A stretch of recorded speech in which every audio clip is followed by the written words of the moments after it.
આજે રાજકોટમાં international kite ફેસ્ટિવલનું આયોજન થયું છે. દર વર્ષની જેમ આ એક સફળ ઉત્સાહથી ભાગ લે છે લોકો. એવો ઇવેન્ટ બન્યો છે. વિવિધ દેશોમાંથી અમને 21થી વધારે દેશોના ઇન્ટરનેશનલ કાઇટિસ્ટ આવ્યા છે. બધા 7 રાજ્યોમાંથી આવ્યા છે, અન્ય જિલ્લાઓમાંથી. એમ કહીને 135 કાઇટિસ્ટ આવ્યા છે અત્યારે, અને ખૂબ ઉત્સાહથી રાજકોટની જનતા પણ જોડાઈ છે.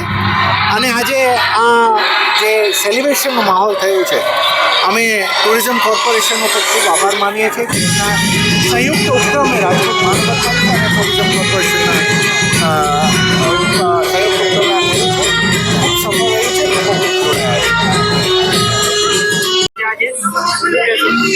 રાજકોટ મહાનગરપાલિકા દ્વારા આંતરરાષ્ટ્રીય પતંગ મહોત્સવનું આજે રેસકોર્સ મેદાને આયોજન કરવામાં આવે છે.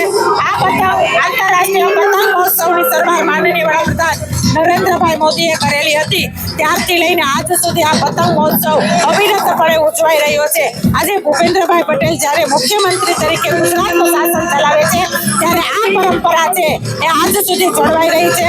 કુલ 21 દેશોમાંથી અહીંયા પતંગવીરો પતંગ ચગાવવા માટે આવ્યા છે, તેમજ અન્ય રાજ્યોમાંથી પણ આજે પતંગવીરો રાજકોટના મહેમાન થઈ રહ્યા છે. અને આપ પણ જોઈ શકો છો કે આજે પ્રેક્ષક પણ ખૂબ બહોળી સંખ્યાની અંદર આ પતંગ મહોત્સવ નિહાળવા માટે પધાર્યા છે.